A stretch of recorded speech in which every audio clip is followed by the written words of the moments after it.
Hola, clase. How's it going today? Hey, I'm going to give you some notes and I want you to just follow along. So, in Google Classroom, I made this document that you see right here in front of you available to you. I'd like you to open that document and split your screen between that document and the video document or the video tab that you're looking at now, so that you can, on one side of the screen, take some notes, on the other, watch my video with a slideshow. Okay, so I'm going to share my slideshow with you right now, and it looks like this. I'll move myself up here because there isn't anything happening up here. so, um, this is going to take about, I don't know, no more than 10 minutes. Okay, and what I want to teach you today is this. I want to teach you. First part, we'll review how reflexive verbs work. Okay. And if you think of a reflexive verb, you can think of a verb that ends in se. So, for example, ducharse, to take a shower, is a reflexive verb. Lavarse, um, levantarse, any verb that ends with se. So, if you remember those verbs, it'll help you.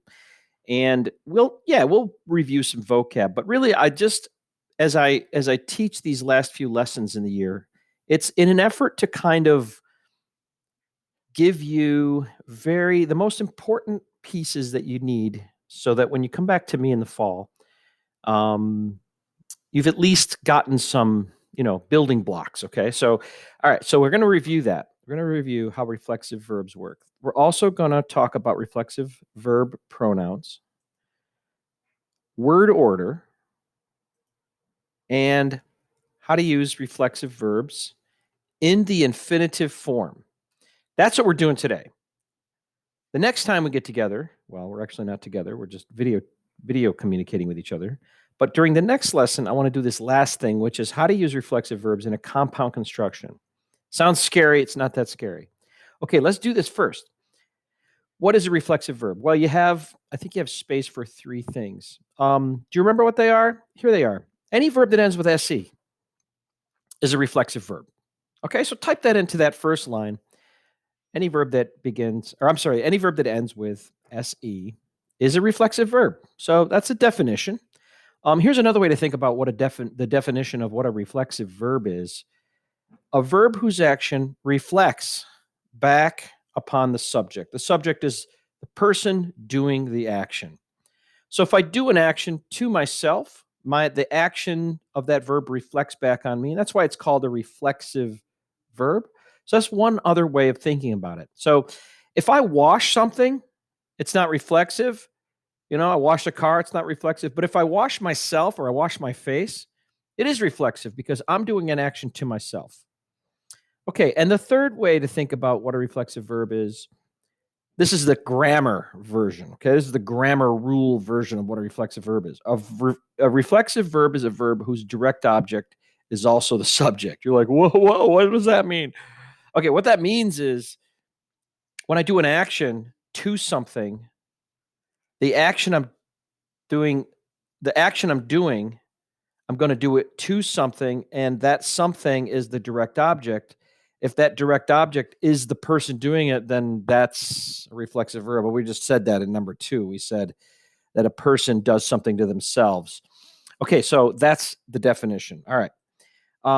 My favorite one out of these three is the first one. It's like anyone ends in se is a reflexive verb. Okay, I'm good enough. That's good enough for me. I don't need any more explanation. Okay, let's review the steps for conjugating a reflexive verb. Very first thing, we've talked about this somewhat, just not in great detail. Very first thing you got to do is figure out who's doing the action. Okay, so is it mom, dad, Bob, your neighbors, your dog? Who is it? Is it yo? Is it nosotros? Who's doing the action? Second thing you need to do is you need to take say and change it into its proper form, right? And place it before the verb. I'm realizing as I'm doing this slideshow that you're typing, and if at any time I start getting ahead, just hit the pause button. You can type the rest of the notes in, and then just continue, right? You know how to do that. That sounds good. Sounds easy. Okay, so we always do this. We always take say, we change it, place it before the verb. Third thing, drop the ending of the verb. So after you've taken say off, you're left with either an AR, ER, or IR verb. And you're going to then drop that ending. And then you're going to deal with any stem changes, if there are stem changes, and then add the appropriate ending. Okay, so just finish typing that up. Next page. What is the word order for a single reflexive verb sentence? That's not the right question. That's not the right question. The question on this slide should be this. Here, let's go like this. Boom. What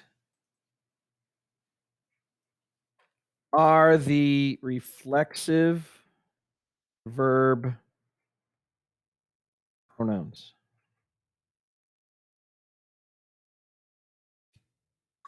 There we go. Come on, you can do it. Yeah, what are the reflexive verb pronouns? And you know these. You don't need to be taught this again. But this is once again, this is review. So here's how I want to do it. In the yo form, what does say turn into? And the reason I ask it like that is because that helps us understand how to do anything we want with the reflexive verbs.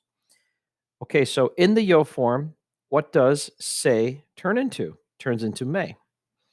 In the tu form, what does say turn into? It turns into te. In the el, ella, and usted forms, what does say turn into?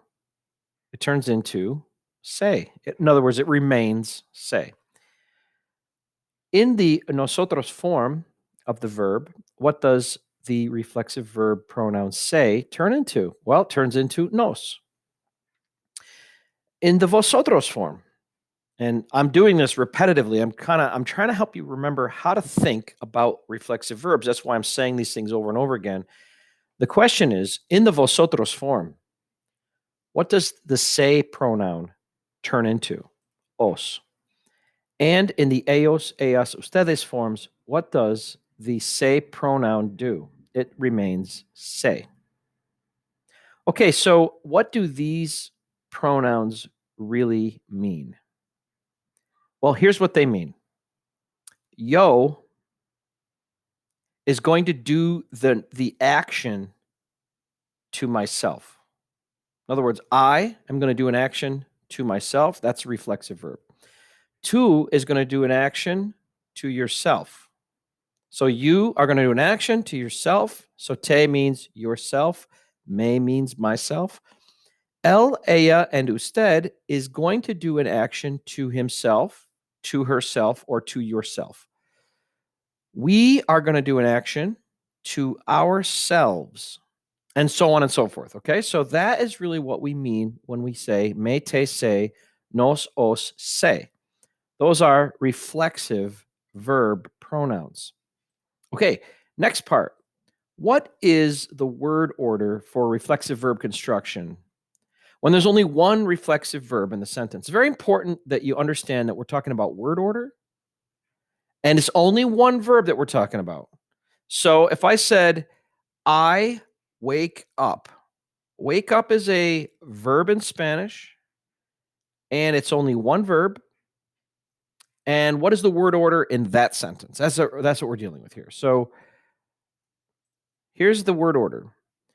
First, we have the subject, and there's a box for you to type this word subject in. And then we have the reflexive verb pronoun. And then we have the conjugated verb. All right, what does that mean?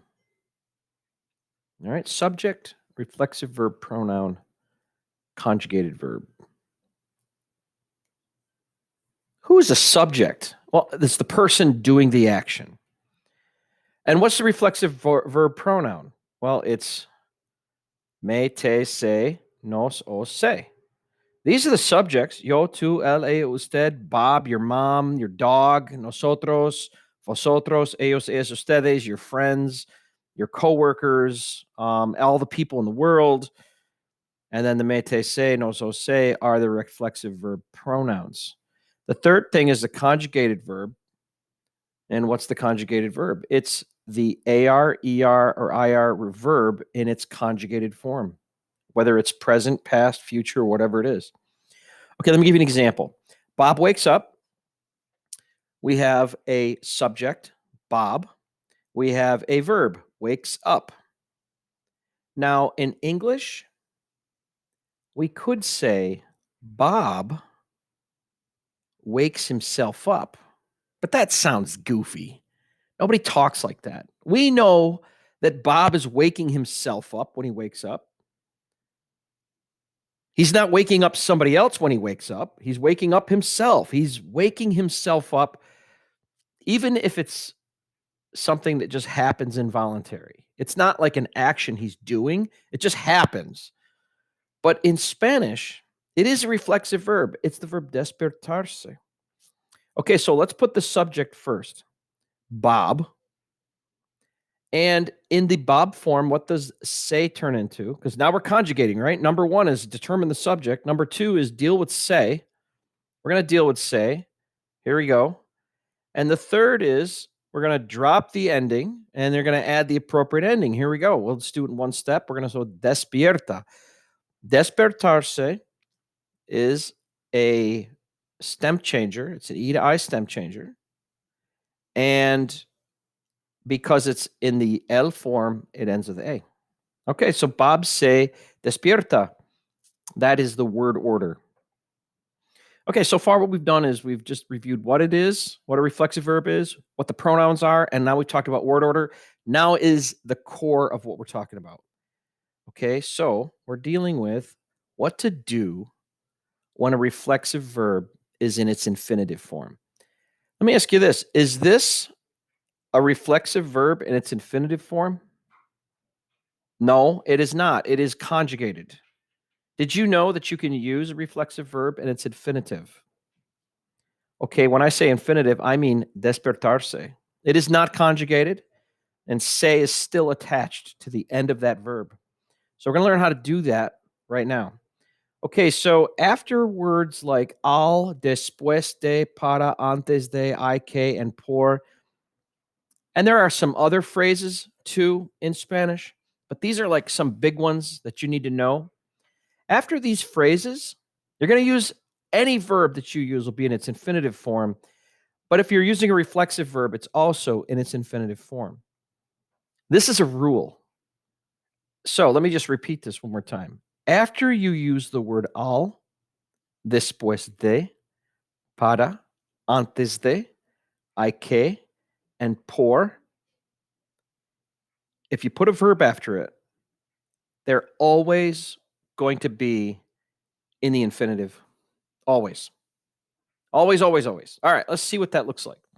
First of all, what are these phrases? Well, I should have probably come back to this point here, and we will. I'll talk about this again, but what we're saying is if you have to, if necessary, we're going to change say to match the form of the person associated with a reflexive verb. I'll explain that later. Don't worry about that for right now.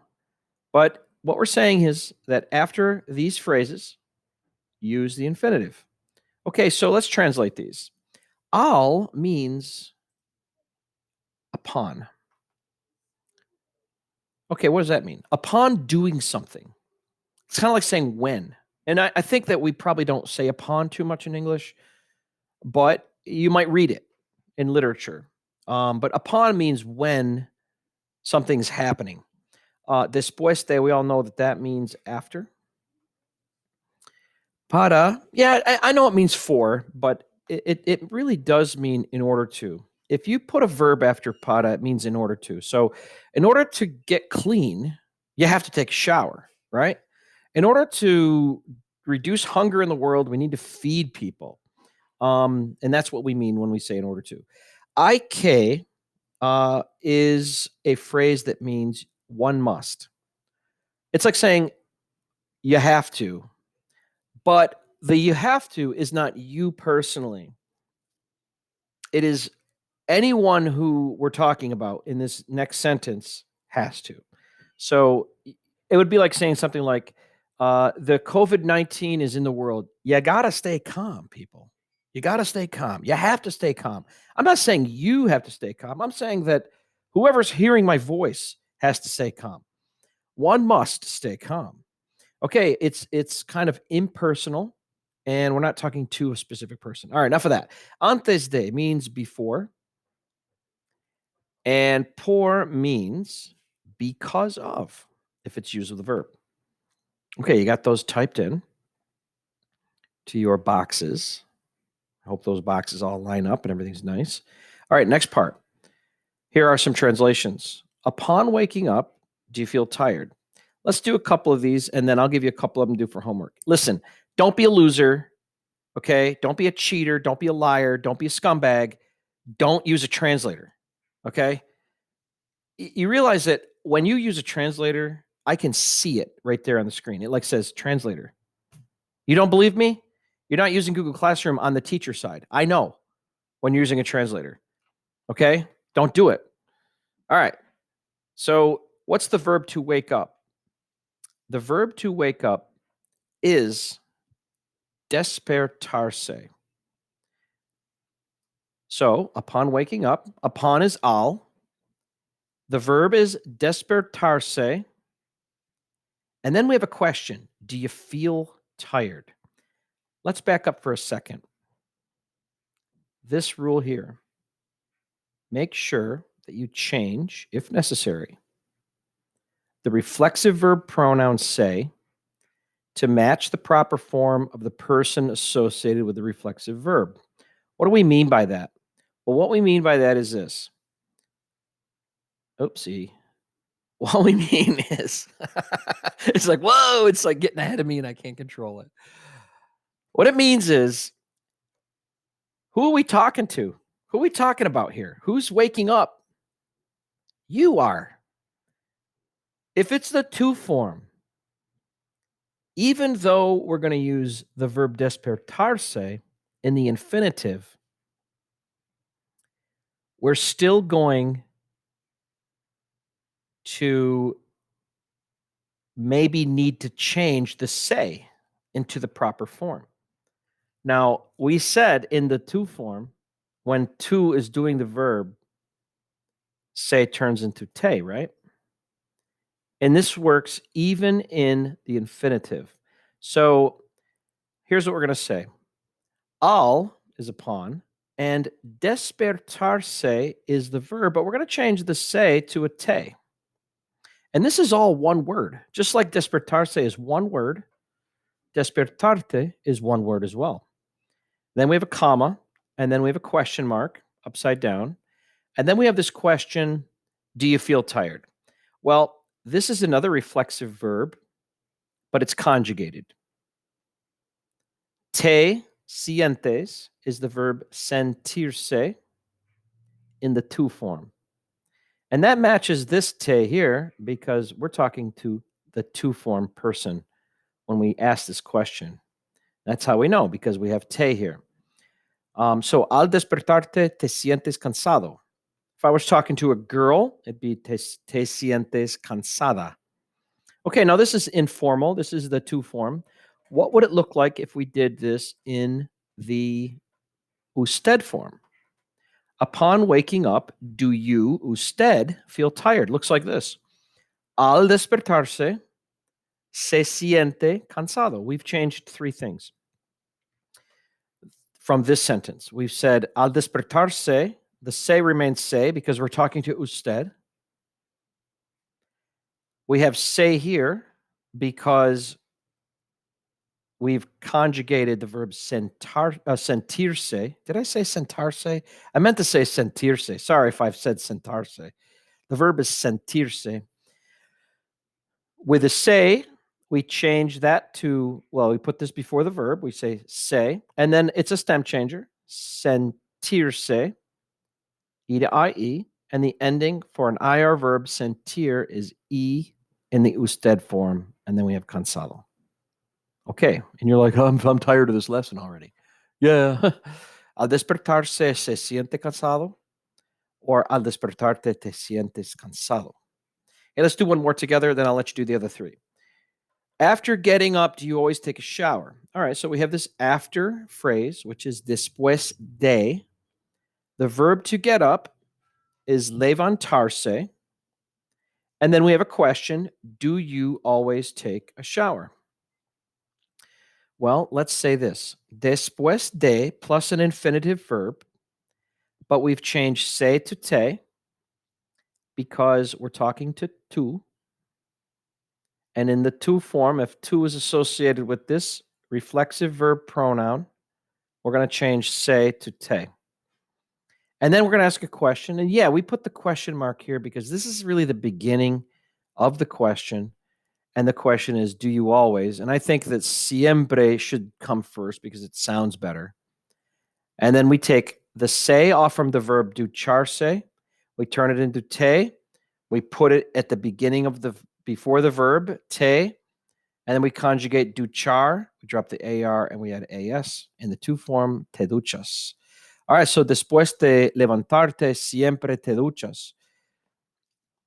Let me ask you a question. What would this look like in the usted form? We would change the same things we changed last time. And what are they? They're the se here, and the conjugation of duchar would be in the usted form. So it looks like this. Después de levantarse, siempre se ducha. Okay, hey, there are 3 more questions to do. Let me just help you with something. If you're not sure about vocab, there's a vocab sheet attached, and that's all you're going to do. You're going to keep that. Don't turn it in. You're going to do the exit ticket to prove you took the notes, okay? And then you're going to finish this with me another time. When it's all done, then you'll turn in that document you have. Hey, you guys, thanks for listening. It's been a long video. Have a great day.